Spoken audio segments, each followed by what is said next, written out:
Bom, já cantamos, já estamos a par do que vai acontecer com a igreja nesses próximos dias.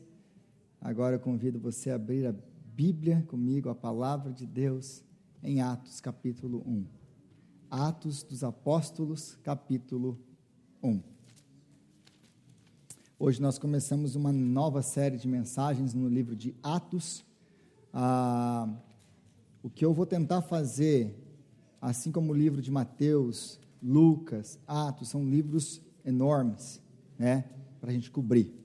Então, intencionalmente, eu vou tentar focalizar em textos bem principais que movem a narrativa ao final.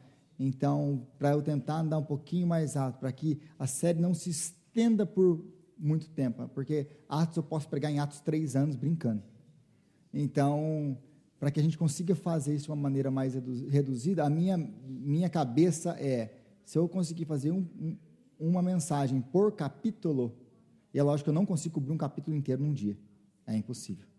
Então, focar em coisas que sejam bem centrais. É lógico que eu não estou falando que tem alguma coisa, toda a Bíblia é inspirada por Deus, mas coisas que a gente pode pegar sem perder aquela essência do que Lucas está tentando nos dizer ali, no meio do livro, mas tentar encurtar um pouquinho, para a gente talvez ter lá a metade do que a gente, por exemplo, fez em Lucas, tá bom? Então essa vai ser, mas Rodrigo, você pulou esse texto, foi intencional, eu sei que ele está lá, e aí eu posso, às vezes, se ele conectar, como eu tentei fazer em Lucas, né, como que um texto conecta a outro, como que uma história conectava a outra, então eu vou tentar fazer essa mesma coisa, mas eu vou reduzir isso, tentar fazer isso de uma maneira que fique mais rápido a questão de cobrir todo o livro, tá bom? Só para dar um parecer aí para a igreja do que a gente está começando a fazer hoje no livro de Atos. Então, Atos capítulo 1, versículo 1. E diz assim a palavra de Deus: Em meu livro anterior, Teófilo, escrevi a respeito de tudo o que Jesus começou a fazer e a ensinar, até o dia em que foi elevado aos céus, depois de ter dado instruções por meio do Espírito Santo aos apóstolos que havia escolhido. Depois do seu sofrimento, Jesus apresentou-se a eles e deu-lhes muitas provas indiscutíveis de que estava vivo.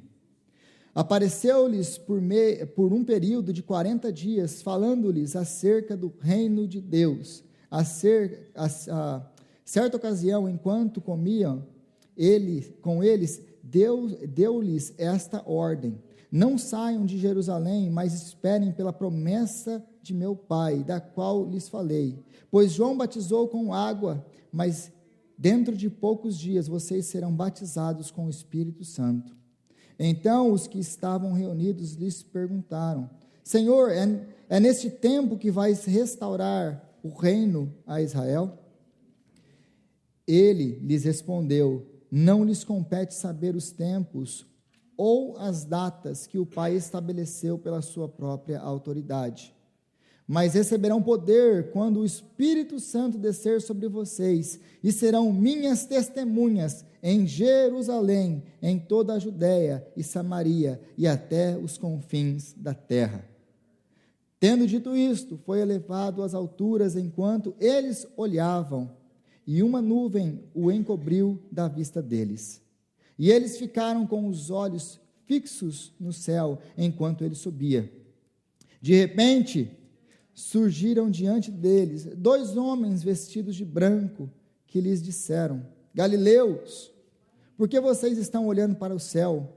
Este mesmo Jesus, que dentre vocês foi elevado aos céus, voltará da mesma forma como o viram subir. Amém. Palavra de Deus. Amém.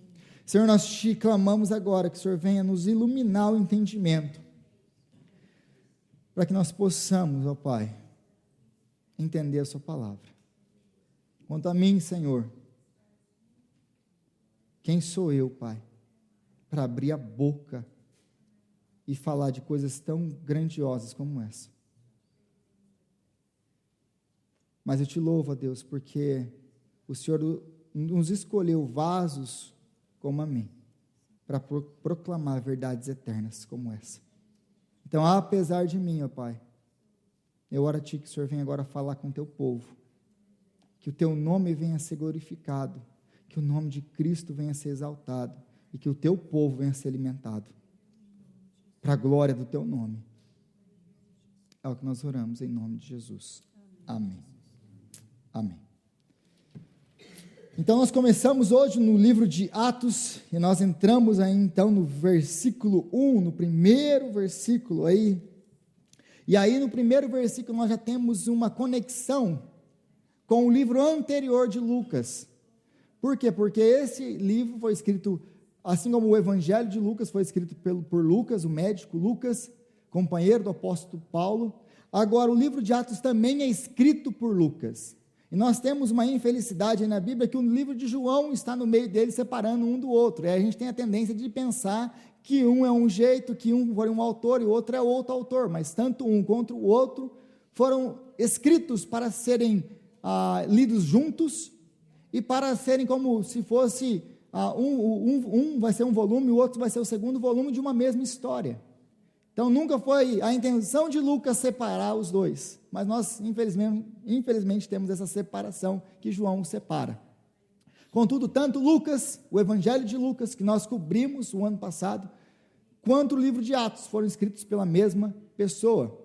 E aí, aqui no versículo 1, ele começa a falar, então, em meu livro anterior, Teófilo, escrevi a respeito de tudo que Jesus começou a fazer e a ensinar. Então, aqui ele vai continuar aquilo que ele fez no seu evangelho.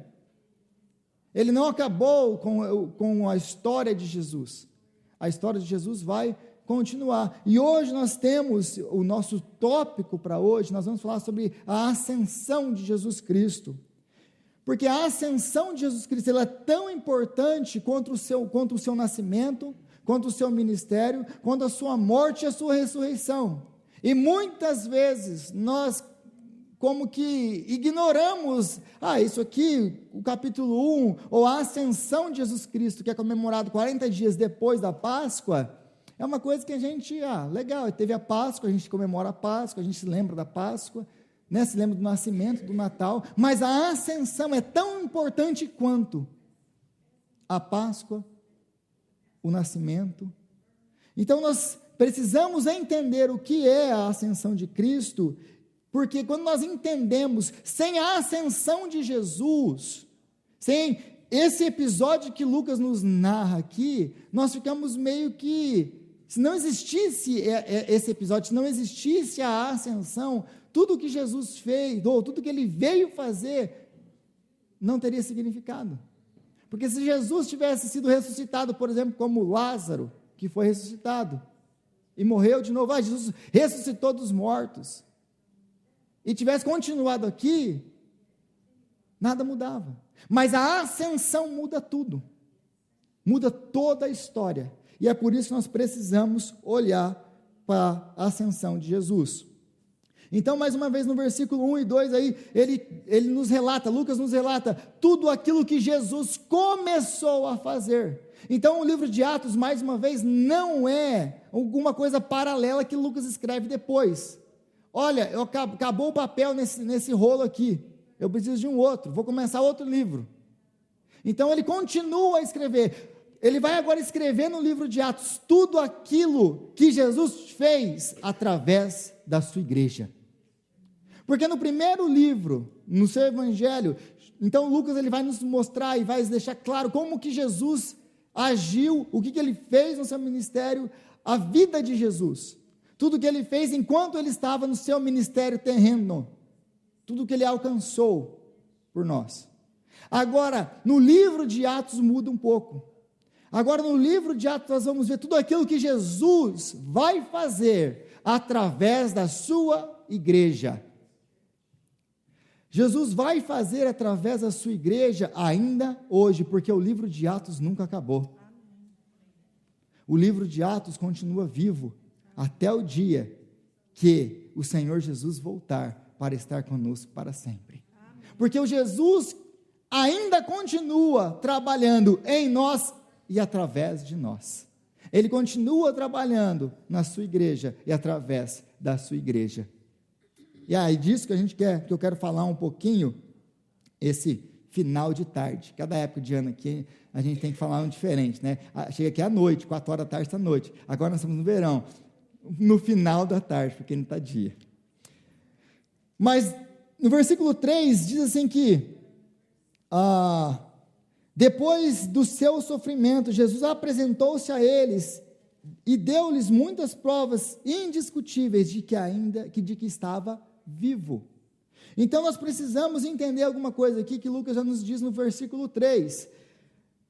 Ele vai nos dizer que ele deveria sofrer. Aliás, se você for para Lucas 24, volta aí comigo rapidinho para Lucas 24. Pula o livro de João, o último capítulo do livro de Lucas. Você vai ver aí no capítulo 24, versículo 27.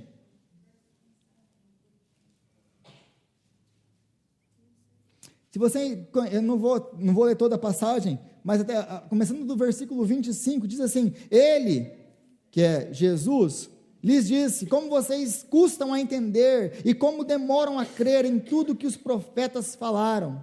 Não devia o Cristo sofrer estas coisas para entrar na sua glória? E começando por Moisés e todos os profetas, explicou-lhes o que constava a respeito dele em todas as Escrituras. Então, se vocês conhecem a história, 2 discípulos de Jesus estão viajando no caminho de Emaús, e Jesus então chega a eles e finge que não sabe nada, que não sabe o que está acontecendo, e começa a perguntar: o que aflige vocês? Aí eles olham bem para ele assim e falam assim: você é o único que não sabe nada do que está acontecendo em Jerusalém? Sabe aquela pessoa que não assiste jornal, que não sabe nada do que está acontecendo no mundo? Mais ou menos, Jesus dá um dessa. Não, o que está acontecendo? E aí então eles começam a falar da sua aflição, de como eles esperavam que Jesus fosse restaurar o reino, etc, etc. Aí Jesus pega, depois de um tempo de ouvi-los, e fala assim: como vocês são tardios em entender as coisas, para não usar outras palavras, porque a Bíblia é elegante, né? Porque se fosse a gente falando, ia ser um negócio mais, como vocês são retardados, né? Uma linguagem mais, nova tradução da linguagem de hoje, né? A minha paráfrase agora. Então, vocês não entendem nada mesmo. Vocês não sabem que o Cristo deveria sofrer. Ele deveria sofrer. Não era uma questão de uma opção, porque eles não esperavam. Lembra que eu gastei muito tempo para tentar deixar claro isso em Lucas. Eles não criam no Messias sofredor, porque um Messias morto não valia nada para ninguém. Então eles têm um pensamento de que, não, o Messias é esse rei guerreiro, na linhagem de Davi, que vai vir, vai conquistar os romanos, vai destruir tudo aqui, e vai restaurar o reino de Israel. Eles têm essa cabeça, esse é o que eles esperam do Messias deles. Aí Jesus começa a falar que ele vai morrer, que ele vai morrer, que ele vai morrer. Eles não entendem nada. E ele até, de vez em quando, pega um Pedrão da vida assim, e fala assim: que isso nunca aconteça, isso não vai acontecer. Aí Jesus tem que repreender ele: aparta de mim, Satanás, você não sabe o que está falando, não. Então eles não conseguem entender esse Jesus sofredor, esse Messias sofredor, mas era necessário que ele sofresse. Por que era necessário que ele sofresse? Aí eu posso fazer essa pergunta para a classe de novos membros. Classe de novos membros, por que era necessário Jesus sofrer? Porque quando nós entendemos o Evangelho, nós vamos entender que no Evangelho todos os atributos de Deus, eles são o quê? Revelados. Então no Evangelho, nós temos um Deus que é santo, que é justo, que não perdoa o pecado, que não tolera uma única falha moral. Essa é a santidade, a justiça de Deus. Porque se Deus ele é santo, se Deus ele é justo, ele não pode perdoar o pecado. Como não, Rodrigo? É só ele perdoar o pecado. Se Deus é amor, ele pode perdoar o pecado. É o que muitas pessoas pensam. E muitas vezes as pessoas vêm para a igreja, e aí você tenta pregar o evangelho para elas, ou pessoas que você encontra no seu trabalho, amigos seu, e você fala assim: Você precisa se arrepender dos seus pecados, você precisa que o sangue de Jesus cubra os seus pecados, você precisa de perdão. Eu não preciso que ninguém morra por mim, é a resposta que a gente geralmente tem. Eu não preciso ser perdoado de nada, eu não fiz nada de errado. Porque nós não entendemos, nós somos essa geração que vive nesse tempo que nós não entendemos o quê? Quem é Deus. Nós pensamos que Deus é um ser como nós, um pouquinho maior, sentado no trono do universo. Mas Deus não é como um de nós. Deus é completamente santo. E o exemplo que eu dei para o curso de novos membros, eu gosto muito de dar, mas são vários exemplos que a gente pode usar, mas imagina que alguém mate alguém, e a pessoa lá foi culpada, todas as evidências estão lá, a pessoa é levada presa, agora chega o dia do julgamento, as evidências estão lá, ela foi acusada, ela é culpada, tudo mostra que ela é culpada, mas então o juiz levanta e diz, parafraseando Deuteronômio, eu sou um juiz compassivo, misericordioso, tardio em irar e pronto a perdoar, você está livre para ir. O juiz pode fazer isso? Por que ele não pode fazer isso? Porque se ele fizer isso, ele está indo contra a justiça, porque a justiça demanda pagamento. Ah, mas Rodrigo, se o cara chegar lá e falar assim, mas eu estou arrependido, eu me arrependi de ter matado essa pessoa, de ter entrado na casa dela, matado os filhos dela, e feito tudo que eu fiz, eu estou arrependido. Ah, não, então está tranquilo, você pode ir embora. É isso que a gente fala e é isso que a gente vê acontecendo? Não, e graças a Deus por isso. Por quê? Porque se o juiz liberta essa pessoa, ele está mais uma vez distorcendo a justiça. Então ele não pode simplesmente varrer para debaixo do tapete o quê? Um crime. Então se nós esperamos justiça de juízes humanos, o que esperar de um juiz santo, de um juiz de toda a terra? Então você começa a entender o problema do evangelho. O problema é, Deus é santo e Ele não aceita uma única falha moral. Quantos pecados foram necessários para Lúcifer ser banido do céu e o inferno ser criado para ele? Um único pecado. Quantos pecados foram necessários para Adão e Eva condenarem todo o universo? Você e eu. Quantos pecados? Quantos pecados Deus aceita? 0. Por quê? Porque Deus é santo. Santo. Mas também na cruz nós encontramos o outro lado. Que esse Deus santo, Ele é amoroso, Ele é perdoador, Ele é gracioso. A grande pergunta que o Evangelho ele nos responde é, como esse Deus que é santo, que não tolera uma única falha moral, pode ser perdoador, sem se tornar injusto?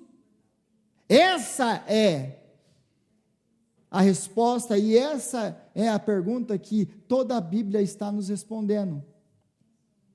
E a resposta é em Cristo Jesus. E só em Cristo Jesus Ele pode fazer isso. Porque em Cristo Jesus, na cruz, Jesus Ele toma sobre Ele os nossos pecados. Aquele que não conheceu o pecado, Deus o fez pecado por nós.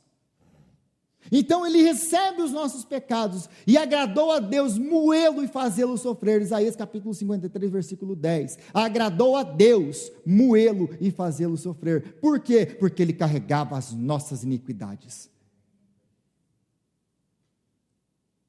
Eu costumo dizer para a igreja, para aqueles que nos visitam hoje, no dia em que o Filho de Deus, Jesus Cristo, o objeto eterno do seu amor, Ele tomou sobre Ele os nossos pecados, Deus o matou na cruz. O que vai acontecer comigo e com você, se nós um dia nos apresentarmos diante desse Deus santo, sem estarmos cobertos com o sangue de Cristo? Então a cruz ela vai nos mostrar que Deus, Ele é santo, justo. Deus Ele não aceita uma única falha moral, inclusive quando o seu próprio Filho tomou sobre Ele as nossas iniquidades, Deus o matou porque Deus não aceita o pecado. Mas Deus, sendo rico em misericórdia, com grande amor com que nos amou, nos deu vida em Cristo Jesus, Efésios capítulo 2. Então, agora, a nossa culpa, o nosso pecado é colocado sobre Ele, mas a justiça dEle, a perfeição dEle, é colocada sobre nós. Nós somos cobertos, e nós então agora somos apresentados diante desse Deus, santos, irrepreensíveis, sem culpa, sem qualquer acusação. Então o Evangelho, ele nos mostra que nós somos muito piores do que nós imaginamos, mas que o amor de Deus é muito maior do que nós sequer possamos compreender, porque Ele não morreu por nós enquanto nós estávamos tentando reformar as nossas vidas. Ele morreu por nós enquanto nós ainda éramos pecadores. Ele morreu por nós, não quando a gente está bonitinho e cheirosinho. Ele morreu por nós. Ele tomou a nossa natureza, se tornou um de nós, para nos tirar da morte, para nos tirar do lamaçal que nós nos encontrávamos. Esse é o amor de Jesus, esse é o amor de Deus. Então a cruz, ela revela os atributos de Deus, todos eles em perfeição. Ele é santo, Ele não tolera uma única falha moral, mas Ele é bom e misericordioso para aqueles que receberam, para aqueles que se arrependeram e receberam sobre eles o sangue de Jesus, para serem apresentados diante dEle, como diz Colossenses, santos, irrepreensíveis, sem culpa ou qualquer acusação. Quando Deus te olha, meu irmão, minha irmã, Deus vê Cristo, e Ele te trata como Ele trataria Cristo, se Cristo estivesse vivendo na sua vida. E isso é maravilhoso. Então era necessário, Ele deveria sofrer, porque como diz o apóstolo Paulo em Romanos, Ele foi entregue à morte por nossos pecados. O pecado demanda pagamento, Deus não pode varrer para debaixo do tapete. Você se arrependeu? Legal, agora vai para a cadeia e paga o seu preço. Mas Jesus toma o seu lugar e fala, eu vou no lugar dele. É isso que Jesus faz por nós. Então Ele tem que pagar, porque o pecado demanda a nossa morte. Então Ele foi entregue à morte por nossos pecados e ressuscitado para a nossa justificação. Porque se Jesus tivesse morrido e ficado morto, o que tinha acontecido? Nada. Mas a ressurreição deixa claro, a ressurreição é o ticket que nós temos naquele grande dia que nós nos encontraremos com Ele, que nós fomos salvos em Cristo. A ressurreição é a garantia de que tudo aquilo que Jesus prometeu, Ele cumpriu. Porque Deus o ressuscitou dentre os mortos. Então Ele foi ressuscitado para a nossa justificação. Nós estamos justificados diante de Deus. O que é estar justificado diante de Deus? Nós não temos mais conta para pagar. Ele, através do seu sangue, através do seu corpo, pagou. Isso é o Evangelho de Jesus Cristo. Aí, continuando aí no versículo 3, Jesus apresentou-se a eles e deu-lhes muitas provas indiscutíveis de que estava vivo. E esse versículo aqui, ele por muito tempo me tirou de sério. Falei assim, como assim? Eles estão vendo Jesus, que provas mais que eles precisam? O que esse texto está nos dizendo é, estes homens, estas mulheres, eles estão vendo Jesus ressuscitado. E eles ainda não estão crendo. Eles ainda não creem. Aí você fala assim, nossa, que povo mais incrédulo, né? Sabe por que isso aqui está registrado aqui? Porque isso aqui representa você e eu. Porque Deus já fez muitos e muitos e muitos milagres na sua vida, e você ainda não confia nele. E você ainda não se entrega a ele. E você estava falando com os diáconos lá fora, com o Enio, com o Fausto, com o William, como nós temos dificuldade, se tem uma coisa que nós temos dificuldade é com esse negócio aqui, confia no Senhor, entrega na mão do Senhor e descansa. Se tem uma coisa, eu não estou falando só de igreja não, estou falando de todas as áreas da nossa vida. Sabe por quê? Porque a gente quer ter na nossa mão o controle. Se eu não estou no controle, então não tem como confiar. Aí o Eduardo, né, não posso falar Dudu aqui, mas o Dudu como falou assim, me dando testemunho de um chefe dele, que ele não viajava de avião, só viajava de ônibus ou de carro. Por quê? Porque ele não tinha o controle, ele não conseguia sentar no avião enquanto uma outra pessoa está pilotando, uma coisa que ele não sabe como pilotar e que não tem controle nenhum sobre. Ele preferia viajar de carro do que ir de avião. Ele tem que ter o controle na mão dele. Então nós chegamos a esses casos extremos. Eu ainda consigo viajar de avião, né? Mas nós temos dificuldade com isso. Nós temos dificuldade com esse negócio de entregar na mão de Deus. Aí a gente, mas volta aqui, abre lá de novo em 24 de Lucas para mim, rapidinho. Rodrigo, já mandou abrir a Bíblia 2 vezes hoje. Lucas 24, de novo aí. Deixa eu ler rapidinho isso aqui para vocês verem que eu não estou falando da coisa na minha cabeça. Acharam aí ou não? Tá.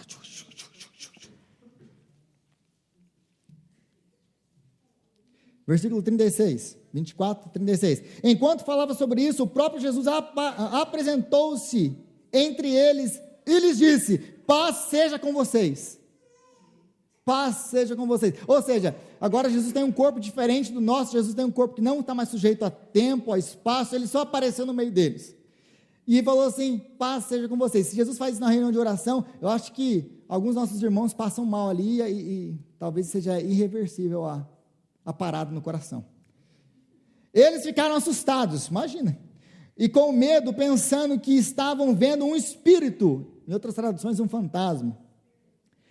Ele lhes disse: por que vocês estão perturbados e por que se levantam dúvidas no coração de vocês? Ou seja, eles estão vendo Jesus ressurreto, e em vez de pular de alegria, o que levanta no coração deles? Dúvida. Eles não acreditam que é Jesus. Eles viram Jesus aparecer no meio deles. Eles não acreditam. Vejam as minhas mãos e os meus pés, sou eu mesmo, toquem-me e vejam, um espírito não tem carne nem osso, como vocês estão vendo que eu tenho.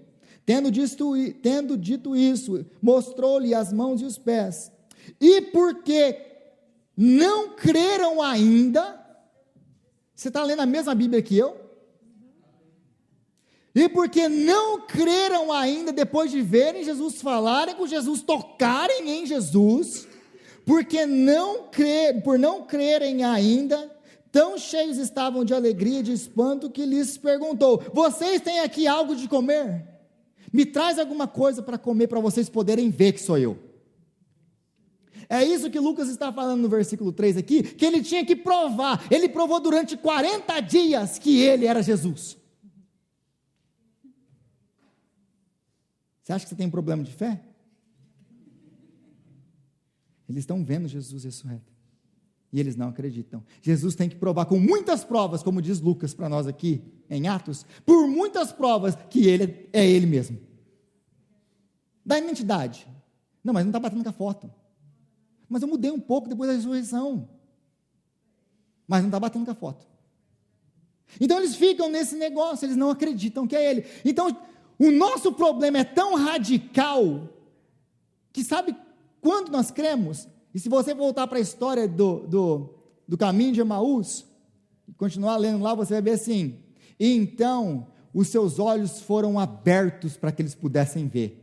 Sabe quando nós conseguimos acreditar na palavra de Deus? Sabe, aliás, por que você está aqui essa noite? E muitos daqueles seus amigos que você falou: nossa, eu já tentei pregar, já tentei falar, e nada convence eles. Sabe por que você está aqui? Eles não estão aqui. Não é porque você é mais inteligente, não é porque você é mais crente, não é porque você acredita mais, não é por nada disso. É porque um dia o Espírito Santo de Deus abriu os seus olhos e te deu capacidade de entender a mensagem da cruz. É obra do Espírito Santo, não vem de nós, para que ninguém se glorie, é graça. Então, eles não acreditavam, E muita gente, se vê Jesus na frente deles, pode falar, não acredito. Porque a Bíblia está, se o Espírito Santo não fizer a obra, a pessoa pode não acreditar. Então, uma lição que eu queria deixar para a igreja aqui é: venha para Jesus, porque Ele é a verdade. Porque nós podemos ir para a igreja procurando muitas outras provas, ou colocando muitas outras provas para Jesus, para ver se Ele é a verdade. Como assim, Rodrigo? Nós podemos vir para a igreja com essa cabeça aqui, ó. Eu vou para a igreja. Se Jesus resolver isso aqui na minha vida, então, é verdade. Em outras palavras, eu vou para a igreja para ver se esse negócio de cristianismo funciona. Eu vou para a igreja para ver se eu vou ter alguma coisa relevante na minha vida, se a minha vida vai mudar em alguma coisa, se eu vou ganhar alguma coisa com isso. Em outras palavras, nós muitas vezes vamos para a igreja para ver se Jesus vai me dar aquilo que eu estou querendo. E essa é a prova que eu quero. Mas o meu convite para você é não vir para a igreja porque Jesus pode resolver seus problemas. Porque Jesus, colocando Jesus à prova e precisando de Jesus muitos sinais, e que Ele te dê muitas provas, como Ele deu para os discípulos durante 40 dias, que o próprio Jesus ressurreto estava na frente deles. Venha para a igreja e venha para Cristo, porque Ele é a verdade. Amém. Não porque Ele te dá provas de que Ele é a verdade. Mas por que não, Rodrigo? Porque muitas das vezes nós vamos pregando o evangelho que não é o evangelho, como por exemplo, vem para Jesus e Jesus vai mudar o seu casamento, vem para Jesus e Jesus vai fazer isso, vem para Jesus e Jesus vai fazer aquilo, e Deus, sim, Deus é poderoso para fazer o que Ele quiser, eu não tenho dúvida disso. Deus pode mudar, pode curar, pode transformar, pode abrir portas aonde não existem. Deus pode fazer o impossível, porque Ele é Deus. Mas nós não vamos a Deus porque Ele pode fazer essas coisas por nós. Nós vamos para Deus porque nós vamos para Cristo, nós cremos no Evangelho porque Ele é a verdade. E qual que é a diferença? Porque se você for e você acreditar em qualquer outra coisa, eu vou para ver se funciona, esse negócio de cristianismo funciona. E aí você vai encontrar outros pregadores e outras mensagens que não são a mensagem da cruz. Venha, se arrependa e creia no Evangelho, mas venha e fique rico. E no final, você vai ser desapontado, sabe por quê? Porque mesmo que essas outras teologias apresentem um mar de benefícios, elas não são a verdade. O cristianismo não dá certo, não funciona, e as provas que ele dá não mostram que eles são a verdade. Porque ele é a verdade, ele vai ser relevante, ele vai transformar, ele vai mudar, ele vai abrir, ele vai fazer aquilo que só Deus pode fazer, porque ele é a verdade, não porque a gente testou para ver se é a verdade. Ele é a verdade, porque ele é a verdade, ele vai ser relevante na sua vida. Então venha para buscar a verdade, e não para buscar, em outras palavras, venha para buscar Deus, não as mãos de Deus. Então, mesmo depois da ressurreição, os discípulos ainda continuam sem entender o reino de Deus. Versículo 6. Como assim, Rodrigo? A pergunta que eles fazem aí, lembra do Evangelho de Lucas? Se você acompanhou toda a minha série em Lucas, eu mostrei em várias e várias vezes que os discípulos nunca entenderam o Evangelho. Eles nunca entenderam que Cristo precisava morrer. Eles nunca entenderam isso. Aí agora, eles já fizeram essa pergunta antes para Jesus. Agora eles estão repetindo essa mesma pergunta. Aí eles vêm agora e perguntam para Jesus, agora que a gente está começando a acreditar que você é Jesus mesmo? Ô Jesus, mas vai ser agora que você vai restaurar o reino a Israel? Perceba a pergunta deles aqui. Por que eles perguntam isso? É agora que vais restaurar o reino a quem? A Israel. Eles não querem saber de reino de Deus, eles não querem saber de mais nada, eles querem saber, porque eles ainda têm a cabeça do quê? de um judeu do primeiro século, pensando que o Messias é aquele Messias guerreiro, aquele Messias que vai derrubar Roma, que vai conquistar Roma e que vai restaurar a glória do reino de Israel quando teve Davi e Salomão. É isso que eles estão pensando aqui. É agora. Eles ainda têm uma mente carnal e física do reino de Deus. É isso que eles têm. É agora que você vai restaurar, Jesus. Aí Jesus, é aquele momento que a gente para, a gente olha assim e fala assim, eles não entenderam nada até hoje. Jesus já tinha até ressuscitado e eles continuam pensando em coisa carnal e física. Então eles não entenderam nada. Nada. Mas assim como nós também podemos fazer. Porque nós podemos ser como os apóstolos e sempre pensar que o mundo gira em torno de nós e do nosso umbigo. Precisamos aprender a ler a Bíblia corretamente. Por quê? Porque tem dois modelos, tem duas maneiras de você ler a Bíblia. Você pode ler a Bíblia onde Jesus é o centro, ou você pode ler a Bíblia onde você é o centro. O que eu quero dizer com isso? Esse segundo modelo é o mais usado hoje. Só para deixar você já sabendo disso. Então, o primeiro modelo, vou inverter aqui, o modelo onde você é o centro. Como que eles leem, por exemplo, o Antigo Testamento? Como os discípulos de Jesus leem o Antigo Testamento? Como que eles leem a história de Davi e Golias, por exemplo? Não, eu tenho que ser como Davi, um guerreiro forte, vencer os gigantes, etc. Como que eles vão vendo os heróis da fé no Antigo Testamento?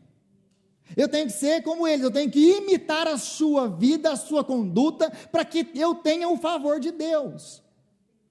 Não, ser abençoado por Deus é eu ser próspero, é isso e aquilo. Então esse evangelho onde eu sou o centro, ou essa leitura bíblica onde eu sou o centro, no final é tudo sobre mim.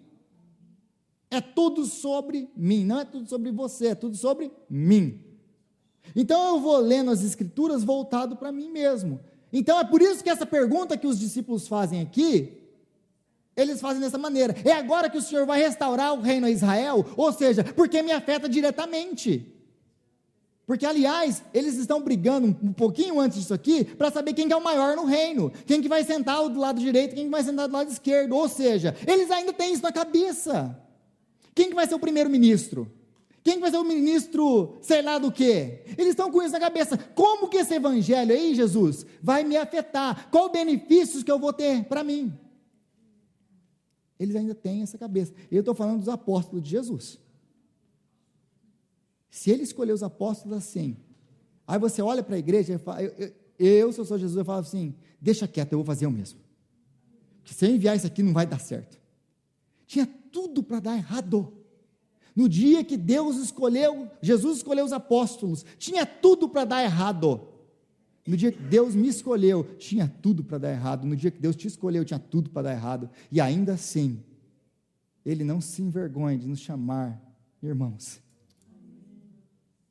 Porque Ele sabe que o poder não vem dEle, não vem de nós, vem dEle. É graça, é o Espírito. Eu sei que está complicado o negócio aqui, mas eu vou usar esse povinho assim, até aquele ano de 2023, que eles vão se reunir em meu nome, lá em Chelmsford. E a igreja é a grande prova que Deus ainda usa pessoas como nós. Então nós temos essa primeira visão de, talvez ler a Bíblia e nós somos o centro. Como que isso aqui, Jesus? Eu sou cabeça, não sou cauda. Eu sou a menina dos olhos de Deus. E eu determino Deus. Que coisa. A segunda maneira, e eu espero que a igreja, pelo menos essa igreja, leia a Bíblia dessa maneira, é quando você coloca Jesus no centro. Quando você coloca Jesus no centro. Porque na cabeça dele, no método anterior, tudo na cabeça daqueles discípulos do judaísmo, eles acreditavam, eu vou fazer boas obras, eu vou ser uma boa pessoa, eu vou fazer de Deus o meu devedor, eu vou trabalhar e vou fazer boas obras, para que Deus tenha que me salvar, Ou seja, salvação depende de quem? das minhas mãos está em mim, é meu. Agora, quando Jesus encontra com eles no caminho de Emaús, nós temos um paralelo completamente diferente disso, porque começando lá com a lei, com os profetas, ele vai explicando para eles, Jesus vai explicando para eles, que tudo era sobre ele, que importava que o Cristo passasse por essas coisas. Então, quando Jesus vai no caminho de Emaús, ele muda a visão, ele tira eles do centro, nunca foi sobre vocês, é tudo sobre mim. Todo o Antigo Testamento é sobre Cristo, é sobre Jesus Cristo. Todo o Antigo Testamento fala sobre o Evangelho de Jesus, como diz o autor de Hebreus, são sombras do que haveria de vir, a realidade, porém, encontra-se em Cristo. Todo aquele derramar de sangue, sistema sacrificial do Antigo Testamento está apontando para quem? Para Jesus na cruz. Noé passando com Deus salvando Noé e a sua família, condenando toda aquela raça daquele tempo. O que aquela arca representa? A salvação em Cristo Jesus.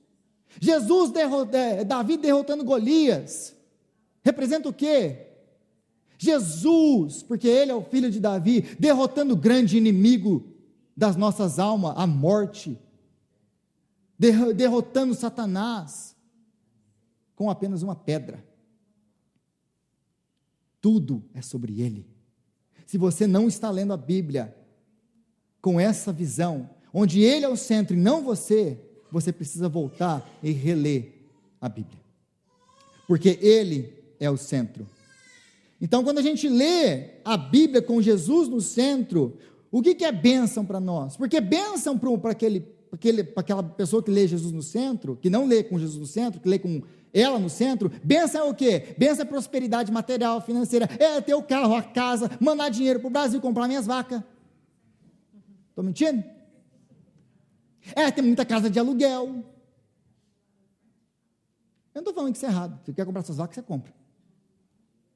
Quer comprar mais casa, você compra suas casas.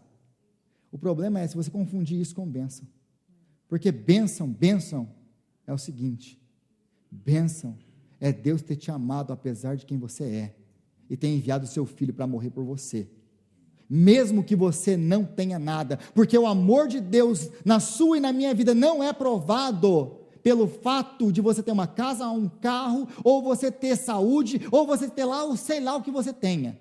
O amor de Deus é provado na sua e na minha vida pelo fato dele te ter dado Cristo. Ele é o maior presente. Se ele não nos der mais nada, isso nos basta. Isso nos basta. Então, bênção para mim é que Jesus seja glorificado, que o nome dele seja exaltado, que Deus seja conhecido, que o reino seja expandido. E não se engane, porque isso pode te custar tudo. E mesmo que me custe tudo, glória a Deus, porque ele é digno. Ele é digno. Então toda a Bíblia aponta para Jesus. E aí ele vai falar que vocês serão minhas testemunhas, no versículo 8. Note que Jesus não coloca um ponto de interrogação aqui, talvez vocês sejam minhas testemunhas. Não, ele fala, vocês serão as minhas testemunhas. Como que Jesus pode ter certeza de que nós seremos as suas testemunhas?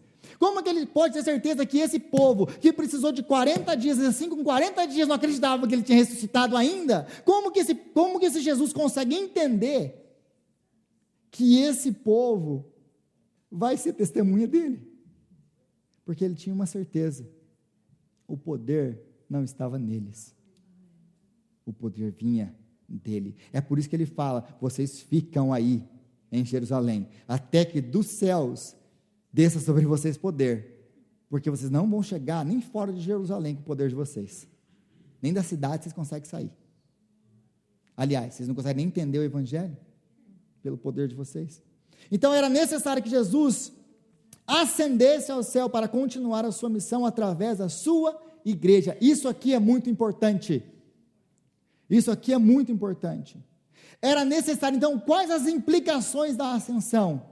A ascensão de Jesus Cristo era necessária para que Jesus agora continuasse através da sua igreja o ministério que ele começou aqui, no seu nascimento, no seu ministério terreno, na sua morte e na sua ressurreição. Agora, por causa da ascensão, isso tudo detona, tudo aquilo que Jesus plantou, agora explode e começa. Isso só acontece por causa da ascensão.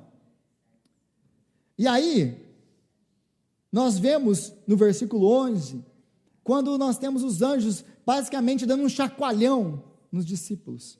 Porque agora eles olham para Jesus, tá bom, aí Jesus está subindo para o céu. E eles vão acompanhando, aí Jesus sumiu. E eles continuam lá olhando. Mas cadê ele? E se o anjo não aparece, eles iam ficar até quando? Até agora. Por quê? Porque eles falam, e agora? O que a gente vai fazer sem Jesus? O que a gente faz? Então os anjos têm que dar uma chacoalhada neles. Galileus, o que vocês estão fazendo olhando para o céu? Então eles estão basicamente dando uma chacoalhada, falando assim, acorda, vamos, porque esse Jesus que vocês viram subir, vocês verão voltar, como ele subiu. Agora vai, toma rumo e vai fazer o que ele mandou vocês fazerem. Sabe por quê, gente? Porque nós também fazemos muito isso. Nós temos essa tendência de a gente ficar olhando para o céu, como se Jesus está bom, porque a cabeça deles funciona mais ou menos assim. Deixa eu explicar isso aqui para você. Eles veem Jesus e para eles a ascensão dele, a ascensão de Cristo é o quê? É uma separação. Agora nós não estaremos mais com o Senhor. Um outro exemplo disso que eu destaquei aqui é Maria Madalena, porque se você voltar aí na sua página, 2 páginas aí para trás, que você vai encontrar o texto aí de João capítulo 20, a partir do versículo 17, você vê assim, Jesus disse, não me segure, pois ainda não voltei para o Pai, vá porém aos meus irmãos e diga-lhes, estou voltando para o meu Pai, o Pai e Pai de vocês, para o meu Deus e Deus de vocês. O que está acontecendo aqui? Algumas outras versões vão falar assim, Maria Madalena, você não me toque, mas não é isso que o texto original no grego diz. No grego diz exatamente isso, ela segurou em Cristo tão apertado. Por que ela está segurando em Cristo tão apertado? Porque ela entendeu que era Ele. E na hora que ela vê Ele, depois de ter o perdido por causa da morte, ela fala, eu nunca mais te deixarei ir para longe de mim. É por isso que Maria segura nele, e ela não quer perder. Aí Jesus fala, sabe quando a voz nem sai direito? Maria, me solta, está me sufocando. Mais ou menos isso. Porque ela segura ele e não quer deixá-lo ir. Mas Maria vai e conta para os meus irmãos que eu estou voltando para o meu Pai. Maria, é bom que eu vá, porque se eu não for, o Consolador não virá. Lembra como que ele diz em João também, no capítulo 16 de João? É melhor que eu vá, porque quando ele fala, eu vou para o meu Pai, e importa que eu vá, os discípulos ficam tristes, mas ele diz, e consola-os dizendo, melhor que eu vá, porque se eu for, eu vou enviar o Consolador. Porque na cabeça deles e na nossa cabeça, Jesus foi, nós estamos separados de Jesus. Mas o que a ascensão trouxe, é que antes Jesus estava presente fisicamente e exteriormente. Quando Jesus estava com eles, Jesus estava presente fisicamente, eles podiam tocar, eles podiam ver, eles podiam comer com Jesus, mas Jesus estava presente exteriormente. Mas a partir e por causa da ressurreição, agora Jesus, ele está conosco espiritualmente e internamente. Amém. É por isso que Jesus pode falar em Mateus capítulo 28, eis que estou convosco todos os dias até a consumação dos séculos. Porque se Jesus estivesse aqui ainda, ele podia estar apenas em um único local, em um único lugar, porque era assim, foi essa maneira com que ele se limitou. Ele se limitou, Jesus tinha que andar, Jesus tinha que comer, mesmo depois de glorificado, ele ainda estando aqui, ele ainda fica em um lugar, mas agora com a ascensão, ele pode fazer o quê? Ele pode ter um Cristo, que é enviado pelo Espírito, cheio do Espírito Santo, nós somos enviados como Cristos, pequenos Cristos, aonde nós estivermos. Então, Jesus, através de nós, pode fazer o quê? Espalhar pelo globo a sua ação no mundo, porque nós somos o seu corpo. Porque aquilo que nós fazemos com a autoridade pelo poder de Jesus Cristo, e não pelo nosso poder e a nossa autoridade. Tudo que a igreja faz, ela faz na autoridade, no poder de Cristo, porque nós somos o seu corpo. Então a ascensão é que nos vai fazer, e que vai fazer a igreja continuar com a obra de Cristo na terra. Agora não mais com apenas Jesus aqui. Agora Ele está conosco, pessoalmente, espiritualmente, internamente, através do seu Espírito que habita em nós, em muitos lugares, em diferentes tempos, através da sua igreja. Então o ministério de Jesus continua através de você, hoje. Isso aqui é muito importante para você e para mim, porque o ministério de Jesus continua através de você, hoje. Você é chamado para ser os pés e as mãos de Jesus, a boca de Jesus, os ouvidos de Cristo. Algumas coisas que me chocavam antes, eu não entendia muito bem, algumas frases do apóstolo Paulo, em que ele fala assim, mais ou menos, porque eu trago em meu corpo as marcas de Cristo. Como assim, Paulo? Você está se igualando a Cristo? Porque eu carrego e eu estou completando o quê? Os sofrimentos que faltam em Cristo. Como assim sofrimento que falta em Cristo, Paulo?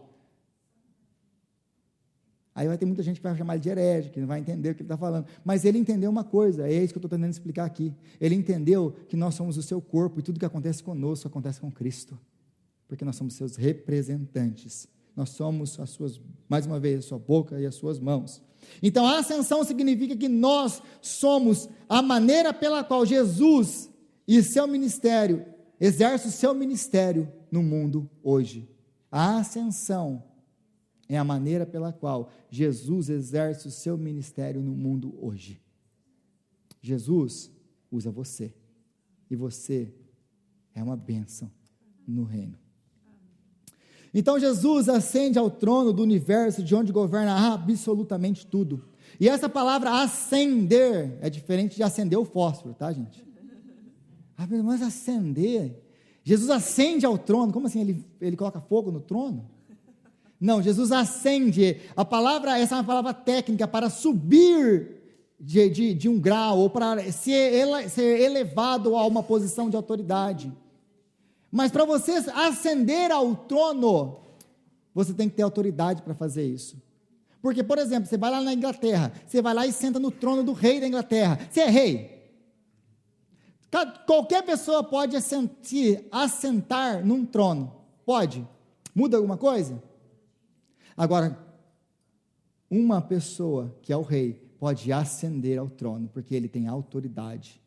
O que a Bíblia está nos falando com a ascensão de Jesus ele está ascendendo ao trono, ele vai se assentar no trono do universo. Ele está mudando de posição agora, ele não é mais o Jesus, o Galileu, o Jesus, o sofredor, agora ele volta para o trono de onde ele desceu, para nos salvar. E agora ele governa tudo e todos soberanamente. Amém.